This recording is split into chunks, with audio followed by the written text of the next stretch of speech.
This is our roundtable on writing social transformation. It's sponsored by the Society for Socialist Studies.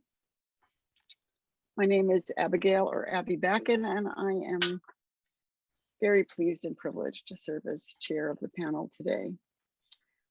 So we have an exciting panel of authors who are going to share their thoughts and insights. But before we introduce our speakers, I thought we would just take a moment to think about the land that we're on and those who have cared for it for millennia before us. So we're all across the country in various places. I'm in Toronto, Ontario, and here in Toronto, we're on land which has been for thousands of years the traditional land of the Huron-Wendat, the Seneca, and most recently the Mississaugas of the Credit River. And this meeting place is still the home of many Indigenous people from across Turtle Island, and we're very grateful to have the opportunity to speak and work on this land today. I also thought we could just reflect for a moment on the fact that we're using this Zoom platform. The Zoom Corporation is headquartered in San Jose, California, which is the land of the Ohlone and the Muwekma Ohlone community, and they trace their ancestry through San Jose. So just a little bit about the panel, and then we'll get right to our speakers. The panel as a roundtable was previously imagined with a bit of a different shape and focus as part of the 2021 annual Society for Socialist Studies conference. Socialist Studies withdrew from Congress last year in solidarity with the Black Canadian Studies Association and other societies that were part of the Congress. And so the panels were being organized as Zoom panels throughout the year. So we're now following the example of some previous panels. There was a roundtable on writing Palestine in October, sponsored by Socialist Studies. And we're happy to have this panel today about writing social transformation. So I want to thank the Society for Socialist Studies, and particularly Paul Kellogg and Megan Aiken, who did so much to help organize this, and also Elaine Coburn, who was the program organizer for the original event. So let me turn to our speakers. One thing that I have to share with you is one of our speakers, Peter Hudis, who is the author of Frantz Fanon, Philosopher of the Barricades, has to send his sincere regrets. But we have a robust panel of speakers. And so I'm going to introduce each of them together, and then we'll hear from them. And while I'm introducing them, I thought I would just share the screen and show you the cover of some of their books. So, whoopsie.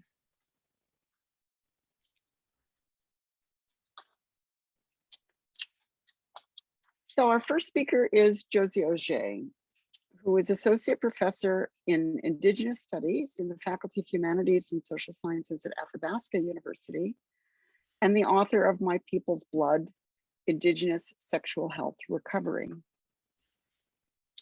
Our next speaker is Davina Bhandar, who is a faculty member at the Center for Social Sciences at Athabasca University, and the co-editor of several collections, including Carceral Cultures, Carceral Logistics, a special issue of Topia, and the co-editor of the text that you see on your screen, Unmooring the Komagatu Maru, Charting Colonial Territories. Our next speaker is Paul Kellogg. Paul is professor in the Center for Interdisciplinary Studies, the author of Escape from the Staple Trap, Canadian Political Economy After Left Nationalism, and the text that you see on your screen, Truth Behind Bars, Reflections on the Fate of the Russian Revolution. Last but not at all least is John Riddell, who has been associated for some 40 years with an independent effort to publish documents, including the text you see on your screen, about the revolutionary movement between 1907 and 1924, and has produced the series, The Communist International in Lenin's Time, in multiple volumes, and this is still continuing.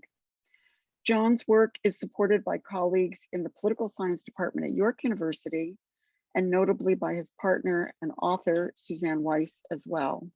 And John added in his bio lines, I have been active in the socialist movement since 1959, but still have much to learn. So thank you for that. I'll now exit my share screen. And turn to our speakers. So our format today is going to be that each speaker will be speaking for approximately 12 to 15 minutes. And then we'll open it up for questions and comments, and we'll take it from there. So without further ado, Josie, the screen is yours. Danse and hello, my name is Josie Auger. I'm a Nehio Squeal from Treaty 8. Treaty 8 is a large area in Canada covering northern Alberta, Northwest Territories, parts of British Columbia, and Saskatchewan. I am a mother and a grandmother, and I'm also an associate professor at Athabasca University. Today, I will highlight my book, My People's Blood, Indigenous Sexual Health Recovery, and contextualize it within Indigenous historical experiences from 1850 onwards, and draw a parallel to Paul Kellogg's book, and Truth Behind Bars, and speak about self-emancipation from colonial capitalism.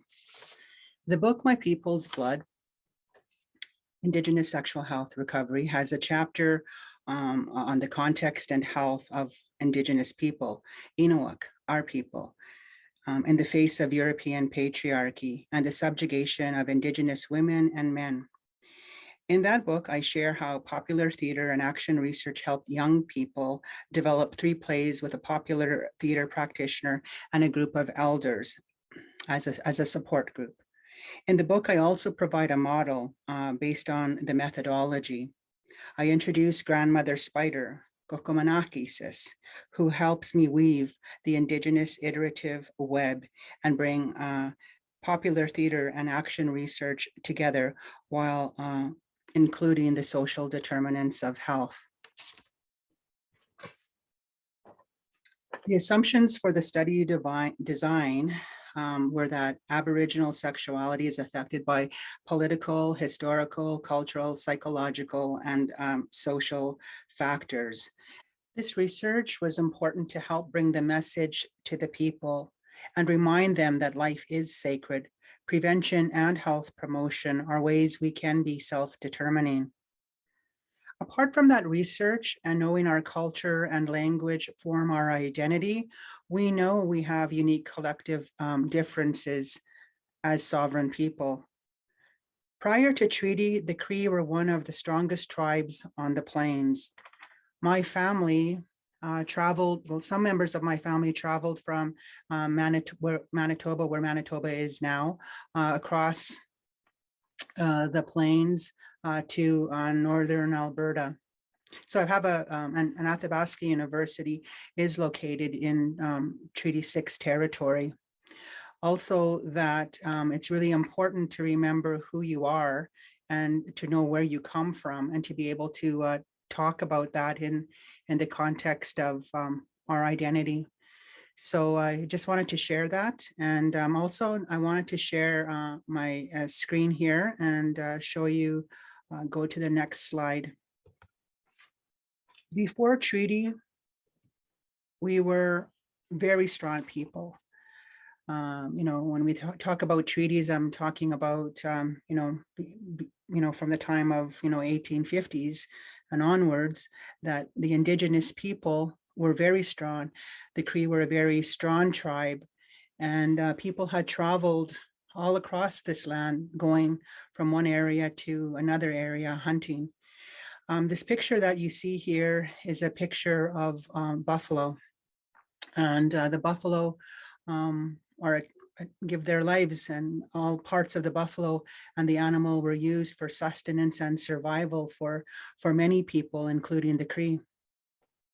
And at 1850, of course, like we were one of the strongest tribes on the plains, but between 1850 and 1870, the buffalo population was dwindling, primarily due to the overhunting of them. Hide hunters made leather belts for the railway and for other industry, and sent those leather and hides to St. Louis, New York, and Chicago, places like that. By 1879, it's documented that that was the time of the last major buffalo hunt. Colonization reared its ugly head as Indigenous people had their last major hunt in 1879. Treaty areas are vast territories, but reserves are small tracts of land. Prior to treaty, Indigenous Cree women had a very important role. And an elder I had met had told a group of us that Indigenous women are the title holders to the land, which is totally different from how Anglo-Canadian society viewed women and subjugated, and furthermore subjugated Indigenous people to the 1876 Indian Act, which has been described as a villainous colonial doctrine. John A. Macdonald's national policy basically was to starve the Indians, Indigenous people, to save expenses. And so there was, Indian agents were, very cruel and sadistic and withheld food from Indigenous people that were living on reserves. And some of these people signed the treaties because they were going to be ranchers, that they saw that the buffalo were dwindling and that they were going to make a living off of farming. The 1876 treaty also includes, clauses of such things as famine and pestilence, a medicine chest, extra provisions for crops, cattle and agricultural implements. And so these things were not very, it didn't really provide the capacity for people to, make a living off of this. And even if they had, were able to produce goods, there were times when they would require like a permit to be able to sell their goods to their own people. And the Indian agent had a lot of control over the lives of people. And it was just really outrageous, the way that they were being treated by the government, by the Indian agents. The RCMP, the church, and the Indian agents all had a really negative impact on Indigenous people and the colonialism that people had experienced. In 1876, when it was signed, most chiefs in that area of Fort Battleford had signed the treaty. In 1882, Chief Big Bear signed later on. He was reluctant to sign because he sort of thought that the treaty should be something where there was accountability, where there was ways in which that people can continue to negotiate and to have like these discussions to improve things. And he saw that people were not being treated well, treated fairly. And in 1885, it was a very tense situation in Frog Lake. People were starving, and a rebellion happened at Frog Lake because the Indian agent wouldn't give food to a man who was trying to provide some food to his daughter who had been recovering from an illness. And then, a fight broke out, and there was violence. So in my book, I talk a little bit about the Laurier years from 1896 to 1911. Of course, like Canada was at that phase of luring people to the prairies, immigrant people to the prairies, with a promise of free land for all who were willing to homestead. All that is, who met the eligibility requirements, right? And of course, even in their society, women did not meet those eligibility requirements. And more than 2 million people came to Canada between 1896 and 1911, many of them settling in the 4 Western provinces.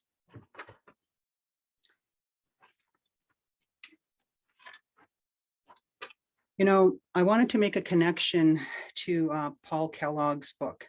And as I was reading about it and looking at what happened in 1933, the Holodomor, murder by hunger, centered in Ukraine, experienced by white Russians. And I thought that this quote really captured a lot of similarities between Indigenous people, the experiences of Indigenous people and those from the Ukraine. So the quote is, and I'm not sure what page this is on, but it said, "The communists took away our grain. They robbed us of our land. They came to our village and left only a few potatoes for us to live through the winter. There's bread in the big cities, but there is no bread in the villages, in the homes of the people who grow the wheat." So I hope that you have a chance to read his book as well. And, I wanted to talk a little bit more about the importance of self-emancipation, self-determination, and what we can do as people. So, when I was talking about the health promotion and the prevention aspects, the ways in fact, we can continue on and talk about like how we can cure ourselves, how we can rehabilitate ourselves. That's really a part of our Indigenous teachings as Cree people. And we look at it like from a place of wellness and what we can do to live in balance and in harmony. And we know as Nehiawak that we have like 4 aspects of our being that include like the mind, body, spirit, and emotions. And so with that, I encourage people to, think about how can you be self-determining? How can you, emancipate yourself from capitalism? Even though we are all like caught up in capitalism, we're all surviving in this way. But as times get harder and we're going through difficult times, we know that we were given our gifts as Innuwak, as Nehiawak, that is Indigenous people, Cree people, that we have a mind, a body, a spirit, and emotions. We have that heart, which centers us in what we're doing. So I think it's really important to remind yourself, what is it that we can do like with our hands? What is it that we can do? What is it that honors those treaties? Well, when we look at it, it means like practicing our culture, our language, looking at how we can hunt, fish, and trap, how we can grow food, gardens, how we can pick herbs, grow berries. We need to continue doing these things to help ourselves, because we have to think, 7 generations ago, it's about the time when, probably about 1880 or so, when the treaties were signed, and that would have been 7 generations back. And they were signing those under, like in Treaty 6, under duress. And they were starving. So now, but they were thinking of us like 7 generations now to this point. And we're at this time as 7 generations to be able to continue to think about the next 7 generations. So how are we going to do that? How are we going to emancipate ourselves? How are we going to, learn, grow, share? And we have to think of our children and our grandchildren and our great grandchildren, and what does it look like for them? So, we have to teach these things to the younger people so that they have the skills, that they're able to use, their hands, they're able to use all aspects of their being to be able to do things like as even, trading or bartering or doing a lot of the things that our ancestors did, because the old ways are the new ways. And so I just wanted to highlight like something else too, is that, in our Indigenous cultures, I've been noticing that a lot of people are wearing these scarves. And these scarves remind me of the experiences that the people of the Ukraine have gone through, and that how we share those similar experiences, and we have to do better than how we've been treated.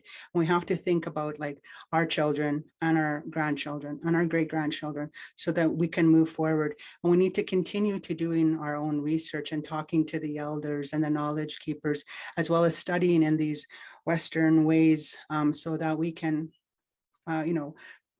make a living, pass knowledge on, and continue to try to open doors in multiple different ways. Thank you. Thank you very much, Josie. Okay, yeah, Davina, go ahead. I'll put my video back on, and we will hope for stability.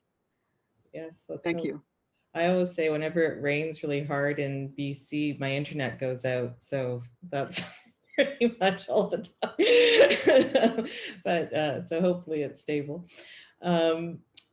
I just want to thank you, Paul, for inviting me to this roundtable discussion, and Abby for moderating, and Megan for your organizing and supporting this event.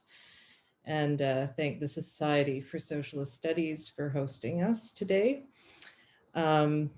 I'm located on the heavily saturated territories of the Musqueam, Tsleil-Waututh, and Squamish peoples. I'd like to also just say how difficult it is to follow Josie in a conversation around social transformation and self-emancipation. I just have the utmost respect for the work that she's doing and how she encounters that work. And I think that this really does speak to this important aspect of writing social transformation that often goes overlooked in the academy, in that we don't often give enough voice to the acts of collaboration and the building up from the movements and the politics in which we find ourselves contributing to, and the legacies and communities that we're engaged with. In part by reading the beginning sections of Paul's book, Truth Behind Bars on the Russian Revolution, I think this also becomes very clear as Paul reflects on how he came to political struggles in the early 1970s and how this entry point both shapes our understanding of how to read and how to write social transformation.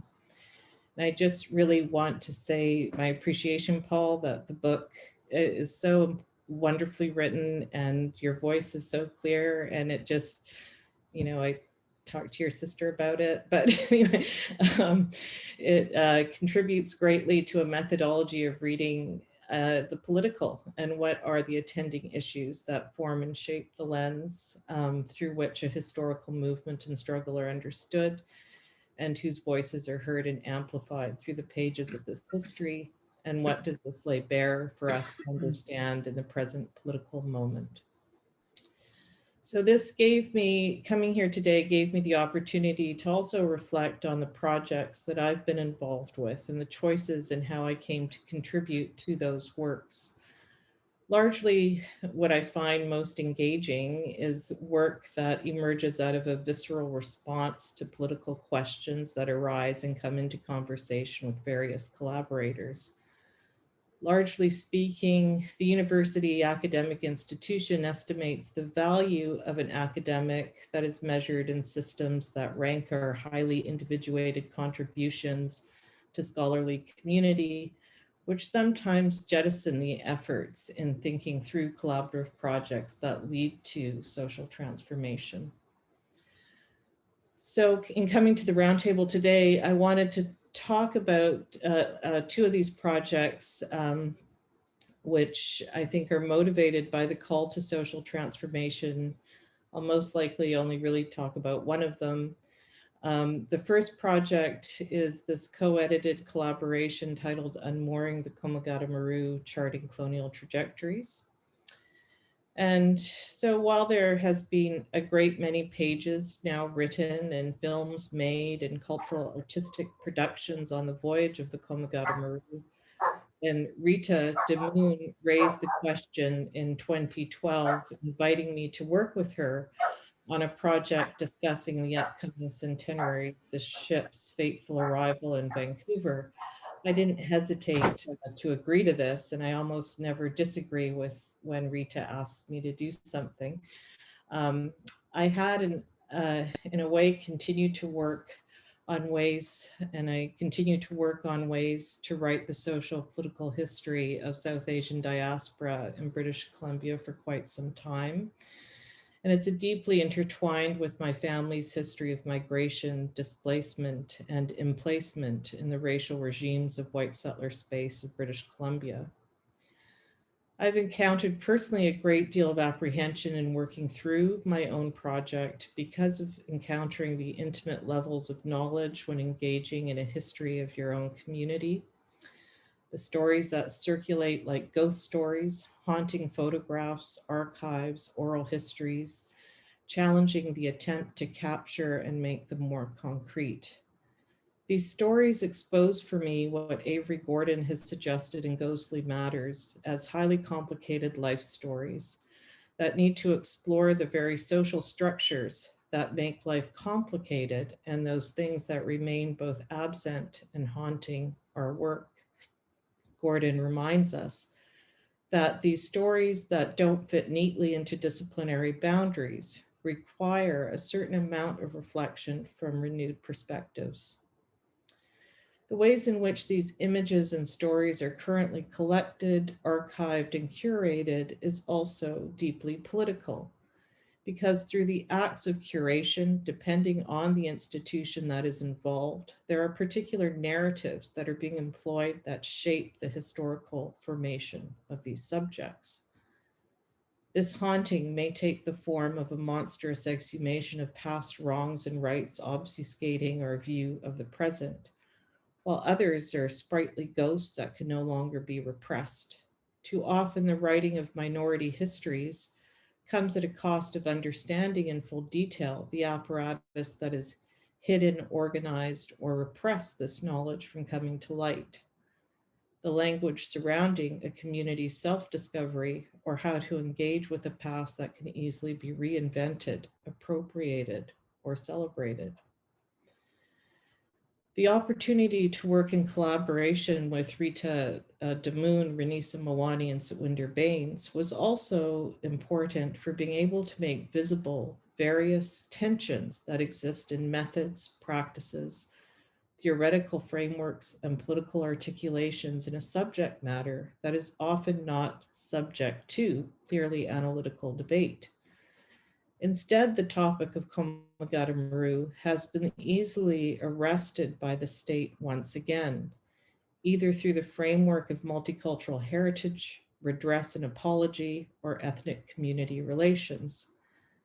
Understanding the critical class, caste, race, religious, anti-imperialist, and transnational politics of the Komagata Maru and the implications for future scholarship can only be attended to when a collective set of voices is brought together to reflect on these various positions. Over a 2-day event that was hosted by Rita at the University of Victoria, scholars from around the world were brought together alongside engaged community members to present on topics ranging from the Guthar's analysis of the international print coverage of the Komagata Maru's voyage, challenges to the nationalisms present in the telling of the Komagata Maru, understanding the figure of Gurdjieff Singh, the relationality between the Japanese ship owners and captains and the plights of the Indians on board, the standoff at the arrival of the passengers at Budge Budge and their subsequent arrest or killing, questions of casteism, contemporary immigration politics, and border securitization were raised. A public event was organized at the Royal BC Museum where poetry and literature inspired by the Komagata Maru was read. It was a collective event where debate, engagement, and questions were raised. And there was a breach in the state arrest of how this ship was to be memorialized that took place in this event.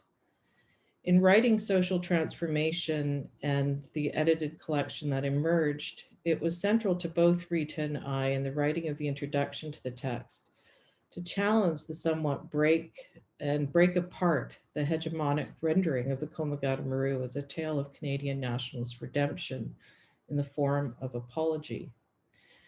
In my continuation of this work, it is central for me to raise the question, what are the methods, practices, and forms of constitutive knowledge taking place in the discovery, collection, creation of South Asian diaspora histories in the context of British Columbia?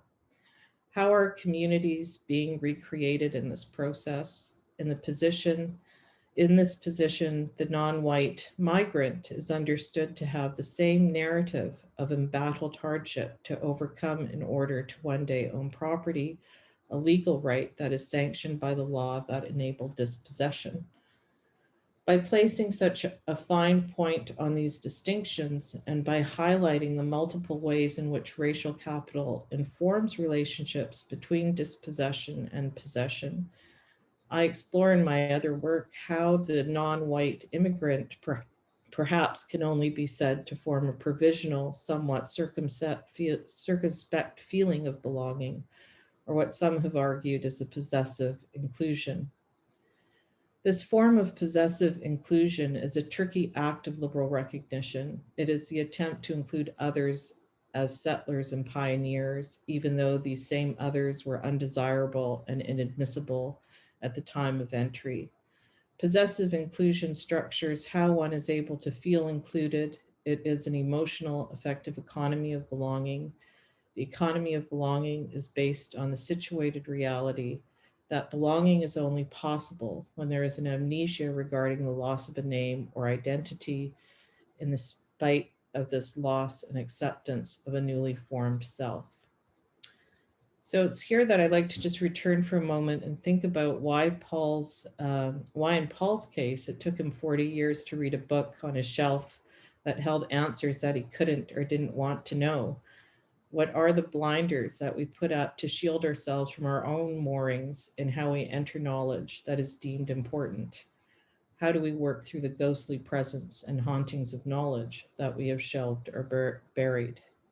So I'd like to just end there. Thank you so much, Davina. Okay, we'll move on now to our third speaker, Paul Kellogg. Thanks very much, Davina. You've ended by posing a question that I can't answer. I don't know. And oh, by the way, there we go. Thank you very much. And it might be the most important question in terms of research. How do we see things and not see things? How do we read some pages and not read other pages? It's something I've become very starkly aware of in the last few years, and I don't have an answer for it. I know it happens, and I know it's important to figure it out. But anyway, we'll see how it goes over the next 40 years. I'm going to start with a slogan that came up 20 years ago in the anti-globalization movement. My favorite slogan in that moment was big. It was a big banner at some demonstration that said, "Replace capitalism with something nicer." And I really like that slogan, and I think that is kind of appropriate. This panel I consider to be something nicer. It's a conversation amongst people whom I consider to be my friends. And one of my friends, Peter Hudis, says, as Abby says, sends his regrets. We both forgot that today is a holiday in the United States. He's based in Chicago. And although he doesn't honor Thanksgiving at all, it is the time he had a big personal family thing with anyway. So it's my fault. I should have known this about Thursday. Anyway, it doesn't matter. Anyway, he had immovable personal plans, and I believe in immovable personal plans. Those are a good thing to have in our lives. So he sends his regrets. John, who you will speak next, is someone I have walked beside for many decades, but only got to know in 2004 during a demonstration against the war in Iraq. And we discovered at that demonstration that we were neighbors in Toronto, and we hadn't known each other. Anyway, we've been in conversation ever since. And Davina and Josie, who you have just heard from, are two of my wonderful colleagues at Athabasca University. And now you know why I consider it a privilege to work at that university. Their research is absolutely compelling. So I'm going to say a few words about my forthcoming book, Truth Behind Bars. Now, I have to put forthcoming in quotes because it's formally not, it doesn't get released until November 30th, but somehow it's being bought already. It seems to me the good folks at Athabasca University Press have figured out the supply chain problems quicker and more effectively than Amazon or anyone else has figured it out. So I don't know how, thank you, Rafi. So they figured it out in a way that the rest of the economy couldn't. Anyway, that's good for them. The search for something nicer took me, myself and many of my generation to the Soviet Union. It claimed, because of its claim to be something nicer. And I knew the hope of 1917. That became part of the political framework that I operated in for a very long time. The overthrow of the Tsar, the establishment of workers' councils, the withdrawal from the absolute hell of World War. I knew that was a wonderful step in the right direction. I knew that was a step towards something nicer. I knew there was hope within that. I also knew about the horror of Joseph Stalin and the authoritarian system named after him, Stalinism. And I knew that if I told the story of a small Arctic town called Vorkuta, I could show some of the horror that was Stalinism, because I'd known about the story of, a little bit about the story of Vorkuta for many years. And it's a pretty grim story. In the late 20th century and early 21st century, it has been a declining coal mining town. Today, about 50,000 people. 20, 30 years ago, maybe about 96,000 people. North of the Arctic Circle in the Komi Republic, formerly part of the Soviet Union. In the 1950s, it was the center of one of the main camp complexes of the forced labor system that has been given the name of the Gulag. In the 1930s, it was a death camp for socialists who opposed the authoritarian regime of Joseph Stalin. In each of these three moments, it was a site of terrible suffering. It was also a site of, in each moment, of inspiring resistance. In 89 to 91, the workers in the coal mines of Vorkuta were part of a mass working class movement, swept the whole ex-Soviet Union, not unlike the magnificent Solidarność movement in Poland in the early 1980s, which provided the final push to eliminate Stalinism and Stalinist authoritarianism. But pause there for a second. It's a very small town. I mean, it's not like Leningrad or Moscow. It's not one of these big places, a small place. How could this one little town play such a pivotal role in the vast territory known in the 20th century as the Soviet Union? In 1999, the well-known socialist intellectual Boris Kagarlitsky gave this explanation. He said the following, quote, "It's important to know that the miners in 1989-90 are the sons and grandsons of Stalin's victims. No one other than those in the labor camps ever worked in the mines." So the parents of the 1989 strikers had organized hunger strikes in 1953. The prisoners in the forced labor camp system in and around Vorkuta engaged in not just hunger strikes, but strikes that were actual withdrawals of labor in a strike movement which met fierce repression, but ultimately was a key factor in forcing the Stalinist rulers to disband the Gulag as a mass institution of forced labor. Forced labor existed up until 53. The process of dismantling began in that moment of that huge strike wave.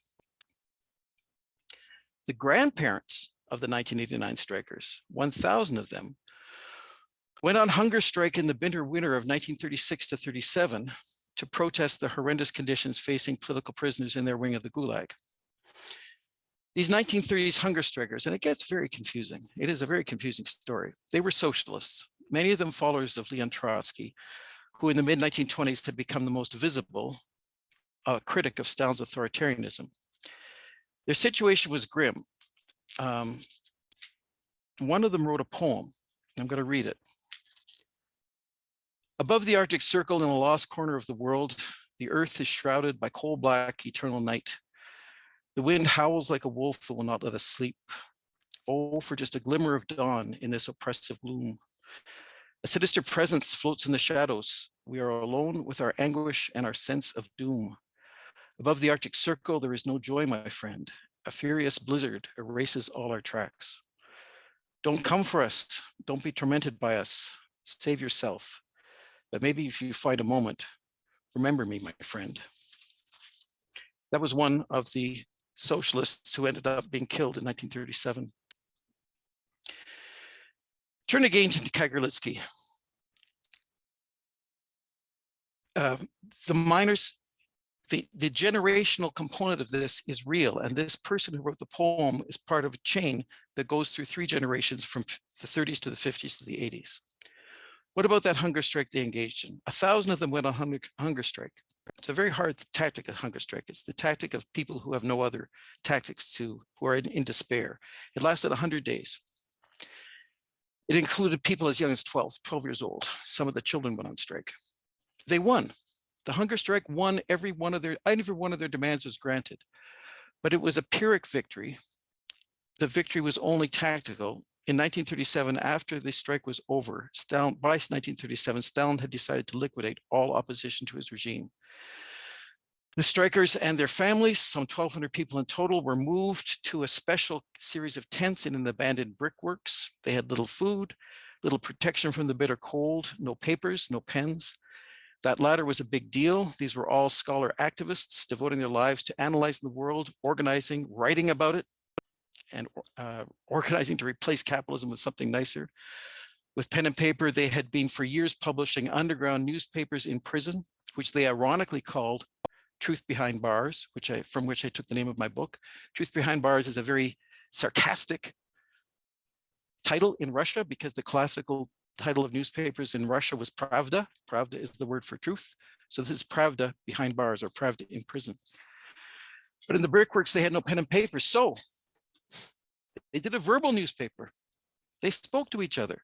They gathered around and someone would read the editorial, recite the editorial. They gather around, someone would recite the front page. They gather around, someone would do the entertainment, the cultural news, etc. But those voices went silent. They'd been sent to the brickworks to be executed, and guards started taking them away in groups of 20 to 50. Everyone over the age of 12 was to be killed, sent out into the tundra and shot. We have an eyewitness account. About 100 people survived this. One of them we knew for years only by the initials MB. I found out this year, just before the book was published, that his name was Ivan Khoroshev, and he actually lived a good long life and died about 1992, surviving all of these things. And in 1986, he wrote an underground book called Vorkuta, where he describes the whole story. It's an amazing book. And I'm going to read from that now about what happened in the tents. Several people from our tent and other tents refused to come out. When the guards entered the tents and began to remove the desperately resisting people outside where the convoy was gathering, you could hear voices, at first scattered and discordant, but then increasingly stronger and stronger. They were singing the Internationale, which is a hymn of the social workers' movement. A minute later, almost simultaneously, the voices of our neighboring tents joined in the chorus. And then, as if on command, our people joined in one mighty stream of menacing sounds. Huddled in the passage and standing on the upper bunks, they strained their voices as if their salvation depended upon it, singing furiously, menacingly, and soulfully. To this point, the writing of my book had brought me no surprises. But where did Vorkuta come from? It was part of the Gulag. So I told the story of the Gulag in the book, a vast collection of forced labor prison camps, which probably saw 20 million people pass through their gates, many of them never to return. When I was talking about this, and the Gulag was then associated with the terrible history of the 30s, including the story of driving 100 million peasants off their land and into so-called collective farms, a drive which culminated in the terrible famine of 1932-33, centered in Ukraine, called today the Holodomor, where maybe 5 million, maybe 7 million people died. I want to pause at that for a second. And I was talking with Josie about this a couple of days ago. We were talking about our different research, and Josie made the parallel with the pile of bones that you saw in the picture of her presentation. The tactic of withdrawing food from people in order to coerce them into what the state wants them to do is a tactic that Stalin used in the 1930s. It's a tactic that the Canadian state used in the 19th century. It's a tactic of displacement and dispossession. And I wanted to make that point. But in researching the Gulag, so this all was at one level, not surprisingly, until in researching the Gulag, I found another prison camp called Solovki. And it was the first camp of the Gulag. It was set up not in the 1930s, but in the early 1920s, before Stalin took power, while Lenin was still in power. It too had socialist prisoners, but these were not followers of Leon Trotsky, but his opponents, democratic socialists who argued with Lenin and Trotsky that any attempt to force a country into so-called socialism using terror and bureaucracy would end very, very badly. And it took my breath away. And it ended the history part of the book because that then posed a theory question. How does this happen? And what does it mean?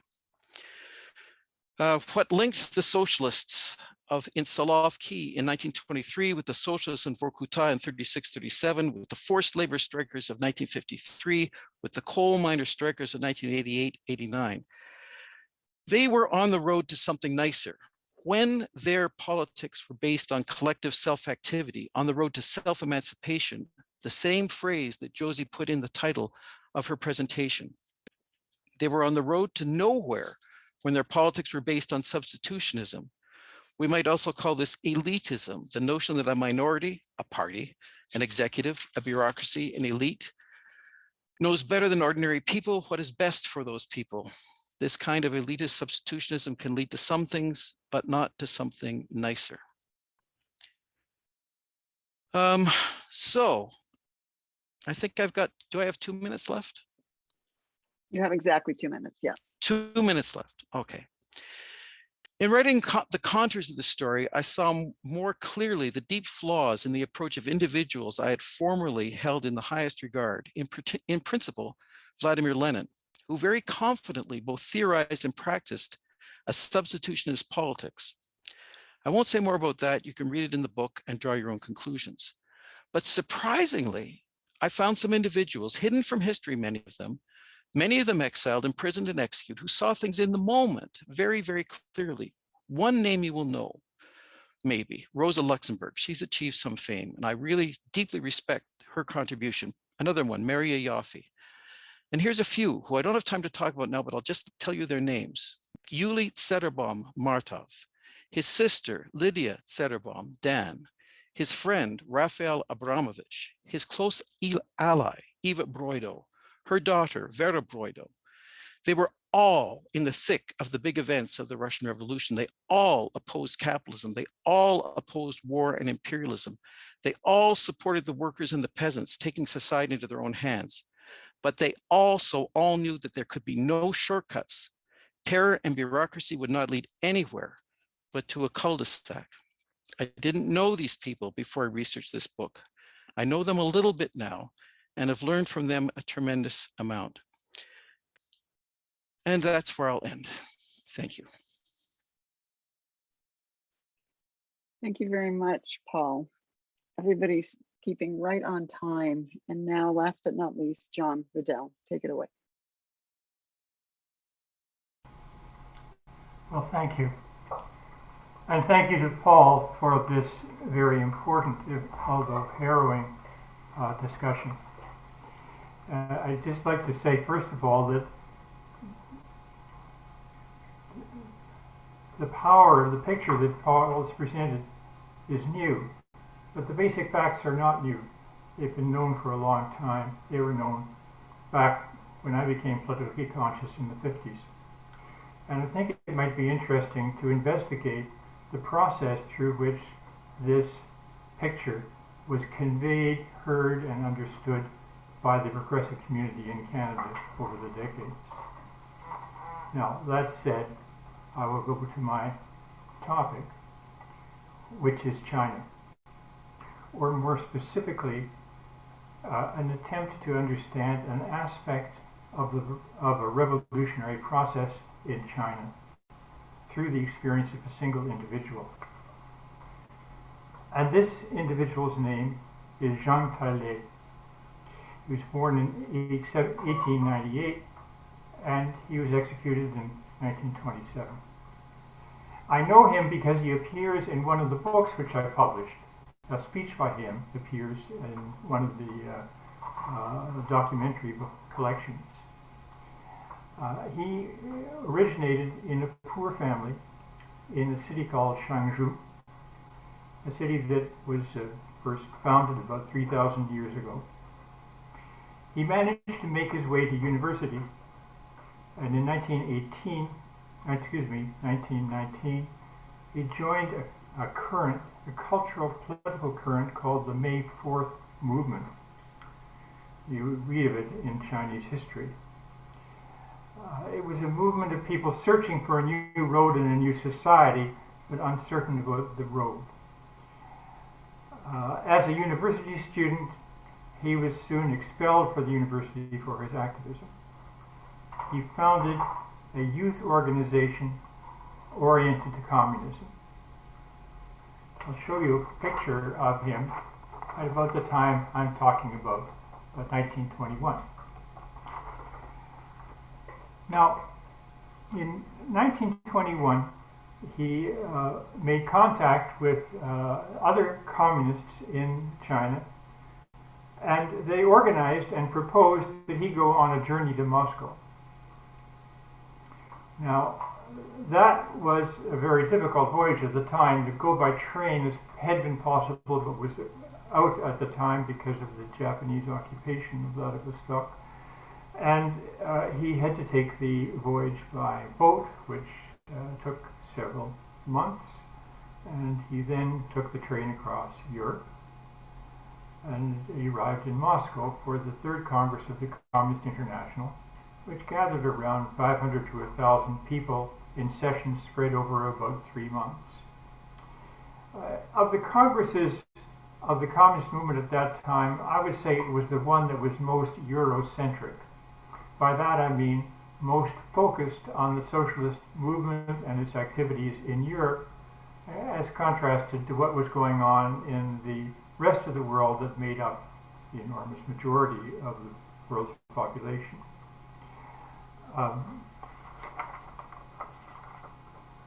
And the discussion of the question of colonial liberation and anti-imperialist struggle, so vital to China, was mishandled, and ended up that the entire discussion of the colonial world was shoved into the 24th and last day of the Congress. His speech was towards the end of that day. By that time, the speaking time had been cut down to 5 minutes. And so he spoke for exactly 5 minutes. We know because we have the proceedings, the transcript of his speech. His theme was Unite Against Japanese Colonial Aggression, because the Japanese imperialism was then in the process of conquering and subduing northern China, and was obviously, he asserted, bent on advancing through the entire country. In answer to this, he called for a united alliance against imperialism and colonialism in China and more generally. I think he's perhaps one of the first to voice this concept in the Communist International of the time. Now, I don't have any other record of what he was doing during the Congress, although I know he was active and making good use of his time. At the close of the Congress, he was elected to the Executive Committee of the Young Communist International, quite an achievement for someone that no one had seen or heard of until a couple of weeks before. And then also, to round out the process, he was also elected to the Executive Committee of the Communist International as a whole, and he was attached to the Communist International staff in Moscow, where he was responsible for its division that looked after relations with Southeast Asia. And following some months in this position, he was sent on a mission to Japan, to the very country that was then attacking China, to help firm up and orient the revolutionary forces there. And then he went back to China, to the life of an activist, but also to marriage. He had children, later grandchildren, and to the struggle to build the communist movement in China, which was increasingly successful over the few years that followed. And in 1925, there was a massive revolutionary upsurge across China, which was like a wave flowing from the south towards the north. And he participated in that, and in fact, the upsurge came to grief through a violent counterattack by the right-wing forces. There was a tragic massacre in Shanghai as part of this. And as the party was attempting to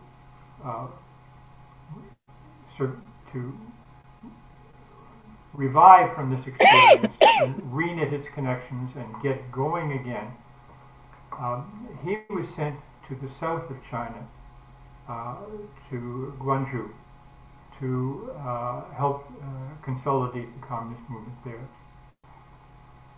And in Canton, the communists in Canton, or Guangdong as we know it now, received an instruction to organize an insurrection in the city of Guangdong. And there was a division among the communists there. And the communists, in their great majority, who were rooted in the local situation, said that this was utter folly, that it should not be carried out, that it was simply, the instructions were simply wrong and based on a misunderstanding of the situation. But there was present in Canton at that time a representative of the Communist International from Moscow, who carried with him the authority of the Communist International as a whole. And he put his foot down. He said, no, that you must do this. You must do this. We know better. It's in the interests of the world struggle. Sacrifices have to be made so the world struggle can go forward. And he exerted his authority to apply discipline to the comrades in Canton and compel them to carry out this uprising. And they did so. And for a day, the uprising was planned in the main by Jean Riddell, and in the first day they were successful and took control of large parts of the city, set up a workers' council, the Soviet, to take control and reestablish order. And then the next day they had to face the counterattack of the right-wing forces. And in that process, he was killed. And the insurrection was crushed. Now, Jean Riddell is remembered in China today, and a lot of what I've said is based on my effort to put Chinese texts through the Google Translate process. Hope I got it right. And there is a memorial to him in the Museum of the Revolution in his native city of Changzhou. Now, Changzhou is a modest-sized city at the time, but it has now become quite a place, about twice the size of Toronto. Here's a photograph looking at its downtown. But in addition to all these skyscrapers, there is a Museum of the Revolution. And in that, there is quite a bit said about Jean Riddell. And I'd just like to close by quoting the description by one of the researchers in the museum. He said Jean Riddell was outstanding in his talents, high in his enthusiasm, and firm in his ideals. And that was the spirit that inspired the subsequent efforts over many decades to carry out an emancipatory revolution in China. And thank you very much for the opportunity to speak with you all today. That's it. Thank you so much, John. And thank you, Paul, Davina, and Josie for that outstanding roundtable. We now have an opportunity to turn to questions. I'll make just one announcement. This is, as we've said, sponsored by Socialist Studies. It's a free event, but Socialist Studies has made a point of saying, please consider joining Socialist Studies or making a donation. So I just put the website in the chat for any of you who might have an opportunity to do that. So there are two ways that you can ask a question. You can write something in the chat, and Megan is going to helpfully be monitoring that, and we'll see how we can approach that. Or you can scroll down to the bottom of your Zoom screen where it says reactions and click on that little smiley face and use the raise hand function. And that will move your name onto the front of my screen and allow me to call you in turn. So I'll just remind you that I've been told by our organizers we have to exit at 7:30. It's 7:07, so we have time. So we thought what we would do is ask all of our people who are asking questions to be brief to allow for other participants, and we'll group the questions together and give them all to our panelists at the end to try to address this. So Ravi, go ahead. Okay, I'll try to be as brief as possible. Are you able to hear me properly? Yeah. Absolutely.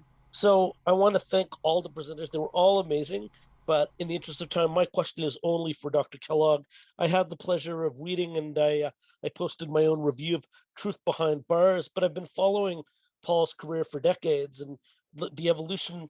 But I'm just wondering why it is, having read this book and having heard this presentation, why do you think, Paul, that Martov is not well known? I mean, the stuff in Georgia, other things you haven't talked about here. I knew nothing about this, even though I've followed left politics for decades. And is it a translation problem, a lack of text translated from Russian? I'm curious why Martov has been so neglected. That's my question. Thank you. Other questions, comments? Okay, well, Paul, we've got time to let you respond to that while people collect their thoughts. Go ahead. The short answer, I think, is that history is written by the victors. And so we get a particular view of history from, I mean, it's not uncommon that voices that are on the losing side of a battle disappear in the years after that. That's I think the main reason. The survival of the Martov group, they did survive in a very interesting, long-standing diaspora culture, because the group went from, they were exiled into Berlin, and then the Nazis took over Berlin, so they were exiled from Berlin to Paris, and then France was invaded by the Nazis in 1940. They went from Paris to New York City, where most of them ended up, and they had a very vibrant milieu, but it was part of the Yiddish, they're mostly Yiddish and Russian speaking diaspora that was massively under assault through the 20th century, a milieu that almost disappeared through genocide. And the voice was loud within that, was vibrant within that diaspora, but that diaspora has become very small in terms of a Yiddish speak, and most of them, their English was very difficult. It was very difficult for them to speak English. German tended to be the second language. So those are the two. That's not really an answer to your question, Ravi, but that's just two reflections upon a very complicated question that I don't really have an answer for, that we need more research on. But thank you for asking it. Thank you. Okay, we also have a question in the chat from Meenal, noting that gender is also an issue in how we tell our stories. As I don't see hands people are collecting, I wanted to add a question for all of the panelists to consider. I was really moved and impressed, Josie, by the way, not just I mean, the story is of course upsetting and disturbing, but also the way you framed it in terms of thinking about an intersectional lens and the importance in your research of thinking about gender and sexuality and race and colonialism. And I wonder if I could ask you to reflect on that further, and maybe for all of the speakers, Davina, Paul, and John, to think not only to just reflect on how a view of race and gender and class helps us to understand these stories. Davina, you certainly mentioned it in terms of our overall understanding, but maybe if all of you could give us a bit more reflection on that, that would be really interesting and inspiring.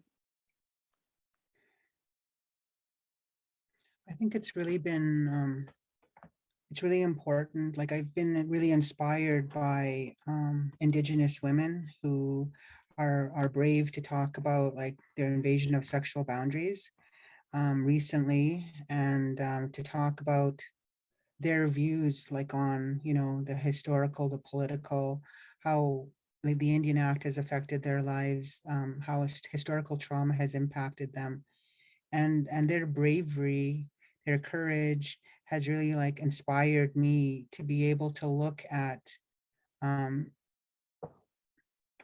you know, the wider political lens of what we need to do to become like self-determining and to have that body sovereignty, to reclaim our sovereignty based on our unique collective individual and collective differences.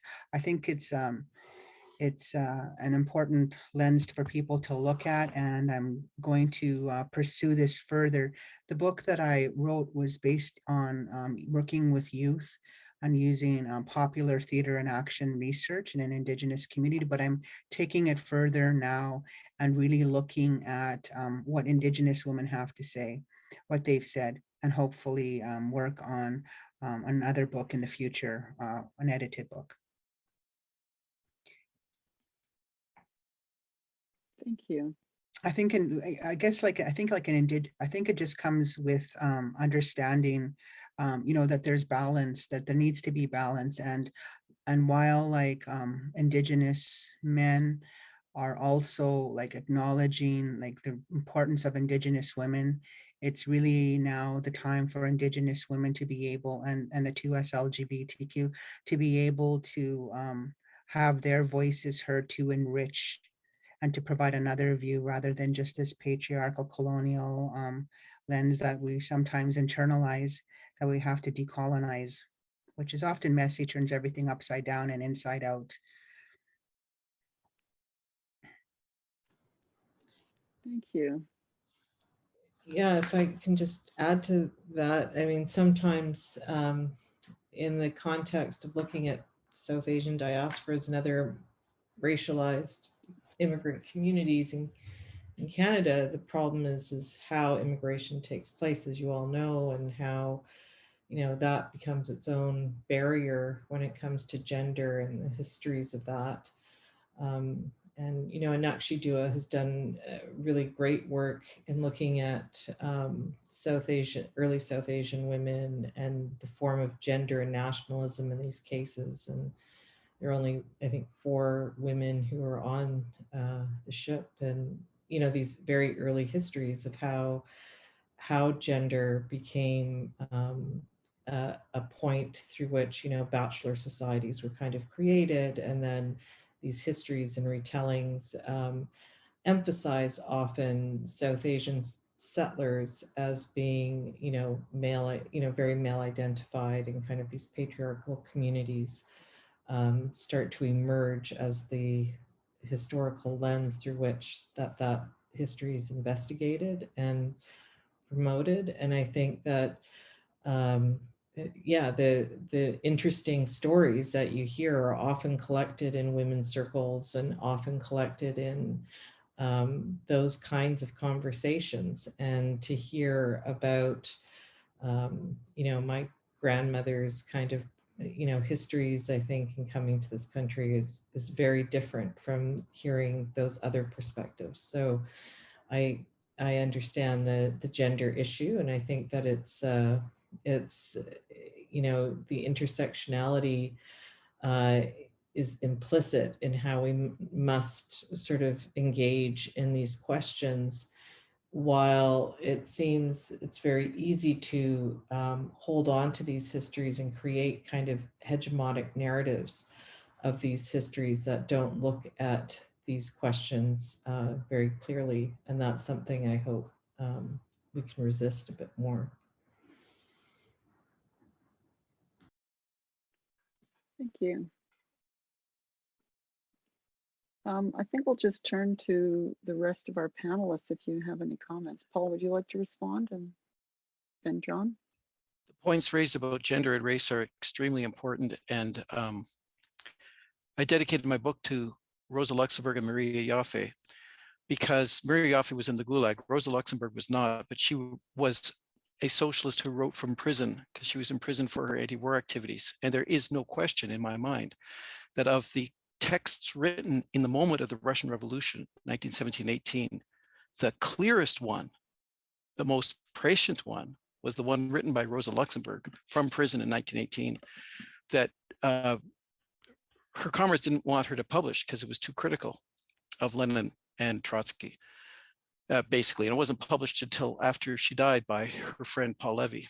And it's a brilliant, clear, insightful analysis in many ways that she has. This is not exactly gender intersecting with class in the way we think about it, but it's the way in which a sometimes neglected theorist, neglected because she's a Jewish woman, has a contribution that we need to look at more seriously. In terms of the race question,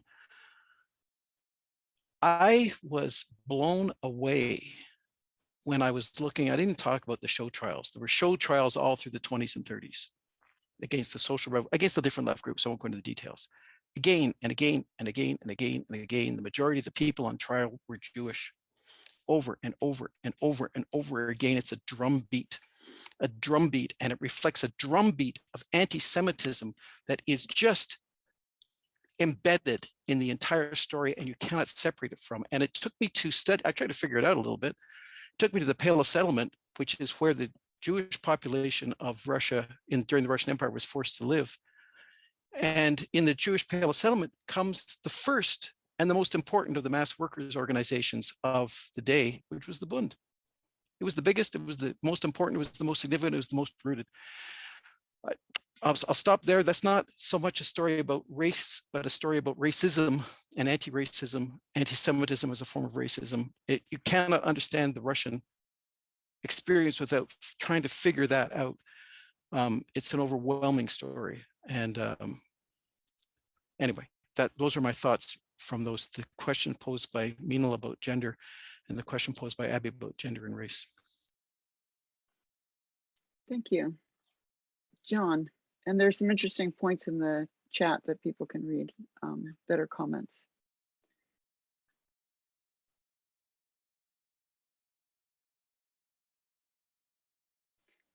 John, you're muted. And John, you might want to lean a little closer. We've indicated, some people have said they've had a little trouble hearing, so. Okay. There we go. There we go. I think it would be interesting to look at the question of indigeneity historically in Russia, or to be more precise, the layers of population in Tsarist Russia that were subject to settler colonialism, and how they responded to this and how socialists dealt with this. So there's no time to develop on this. I just leave that hanging. And I just like to mention one other thing that I think I see A.B. Weisfeld is on this call, and he would have a lot to say on this. And that is, with respect to the discussion in Yiddish among the Menshevik exiles after the Russian Revolution, I think we should not despair. And I'd just like to cite an experience I had when I was very young. I picked up a copy of Das Kapital, of Marx's Capital, in Yiddish on one hand, and in German on the other hand, and compared them. And I found that the Yiddish was easier to understand, was clearer, and was more effective. And if perhaps the whole thing had been done in Yiddish rather than German, history would have turned out a little differently. But it may seem fanciful, but I just offer it for your I think that the idea of getting at those discussions of the Mensheviks in exile is not a lost cause at all. That's all. Thank you. Thank you. Well, I don't see any more hands. I'll share that I have found this roundtable incredibly moving and inspiring. And I think all of us are just in a bit of a pensive mode of thinking. And luckily, this is a panel of writers, and we all have access to their written work. And we can continue to engage with their ideas and to think about their ideas. And so I'd like to, again, thank all of our panelists for an extremely rich and inspiring conversation. Maybe people can just turn off their mutes for a minute and we can clap so that they can hear us. Yay! Yay! Cacophony of yays. And we can see people here. So happy Thursday. Megan, thanks so much for all your work. I can see friends of ours whose faces are coming forward now as we close. So please remember to stay safe and healthy. We are continuing to work in conditions that are not only surrounded by neoliberalism, but also a pandemic and also tremendously challenging conditions associated with the climate. So please keep safe and well and hold your dear ones near. And we'll look forward to seeing you at our next events. Be well. Bye. Thank you.